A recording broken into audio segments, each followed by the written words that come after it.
Congressman Latourette, thanks for joining us this week. So we have got progress here in D.C. It seems like it's been a long time since we've really been able to talk about something substantial getting done.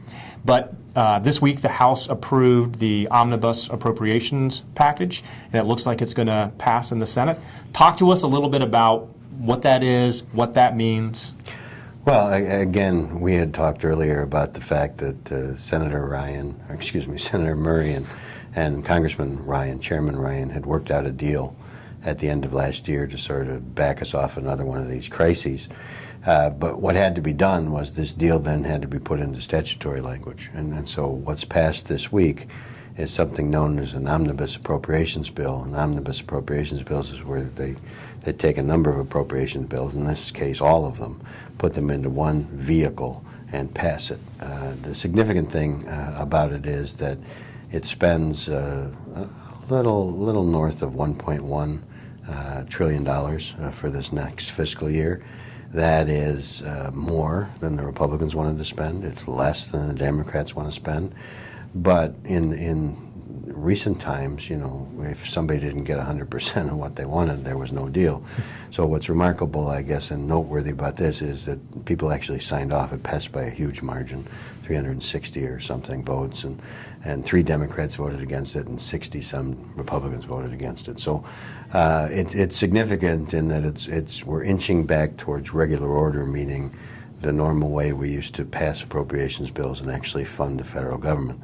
Whether or not this sort of feeling of good cheer lasts beyond this, we'll have to determine. Were you surprised at how few no votes there were? I mean, a lot of the right-wing groups, the Club for Growth, the Heritage Action, had key voted this as a no vote, which they key vote everything as a no vote, but they key voted this a no vote. I actually was kind of surprised to see like how small the numbers were of no votes on this. What about you?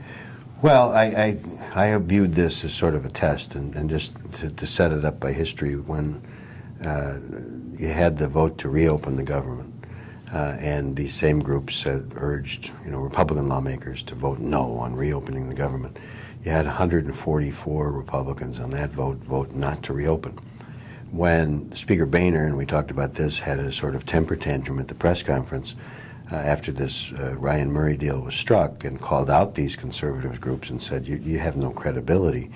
Then the Ryan Murray thing passed with, again, something 60, 64, 68 Republican no votes. And so for me, what I was watching is, are we going to go back to 144, or is it going to stick in this 60 number? And the fact that it's stuck in the 60 number, I think, is significant. Now, it turned out to have a happy ending in this case because all the Democrats but 3 voted for it. When we get into more contentious legislation, if 60 Republicans aren't going to move in the direction that the Speaker and the party wants them to move in, you're not going to get anything done. Well, speaking of other legislation, we've had this great moment of actually getting something done in D.C. It feels great. Everyone's excited. Mm-hmm. Is there anything else? What on the horizon is it possible for folks to work together to get things done? Well, there's a couple things where hearings started this week, and again, we'll have to see if you can get there from here. But the House Transportation and Infrastructure Committee, under the direction of Bill Schuster of Pennsylvania, is the lead Republican, and Nick Rahal of West Virginia is the lead Democrat, are beginning hearings on the 6-year highway bill. It's called the highway bill. Again, that's been a difficult thing to pass because the Highway Trust Fund, and so when you buy a gallon of gasoline, 18+ cents goes to the Highway Trust Fund, and that's how we then help to build roads and bridges in this country. It's going bankrupt. But it's a positive step if they can put the policy in place, and then it's up to the Ways and Means Committee to do the tax policy that's necessary to fund it. That's probably where the thing's going to fall apart. But the fact that they're conducting hearings and are at least optimistic at this point in time is good news. The other sort of beacon that happened this week is that the Energy and Commerce Committee under Fred Upton of Michigan announced that they're going to open a series of hearings on whether or not to reauthorize and what it would look like to redo the Telecommunications Act. That's going to have a lot of interest here in Washington. by people involved in that business. Again, there is some resistance. There are a number of Democrats thinking that we don't have to do anything with the telecom bill.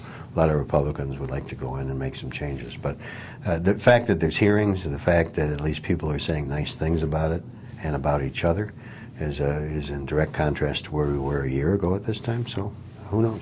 I'm liking this. This is a glass half full, Steve LaTourette. This is great. Yes. Well, this may be the glass half empty. The next question, tax reform. At one point, tax reform was supposed to be the #1 priority of Republicans in this Congress. There was a lot of enthusiasm, particularly with the cooperation of the Democratic leadership in the Senate, Max Baucus, working with Dave Camp. That seems to have fallen apart. Where's it going? Is it going anywhere? I don't think you're going to have comprehensive anything in 2014. You're not going to have comprehensive tax reform. You're not going to have comprehensive immigration reform. You're not going to have comprehensive anything. If you do have some changes to the tax code, I would expect that they would focus around the extenders that have expired, energy or research and development, wind energy, and a variety of things like that. Getting the whole enchilada of universal tax reform probably is out of reach in this election year. And, you mentioned Max Baucus. Max Baucus is soon going to be in Beijing as our ambassador to China. He's going to be replaced by a fellow by the name of Ron Wyden of Oregon, who is not Max Baucus when it comes to, he's more of a traditional Democrat who will follow the instructions from the Democratic leadership as opposed to Senator Baucus, who was more of a free spirit and more of a free trader than I think we're going to find Senator Wyden to be. So we may get bite-sized pieces of tax reform in 2014, but the goal of reshaping our tax code, which needs to be done. I mean, both Republicans and Democrats acknowledge that it has to be done. Pretty slim. Well, at least we're able to get something done. So Yeah. we'll end on that positive note. I appreciate it. Congressman LaTourette, thank you once again. Good to see you.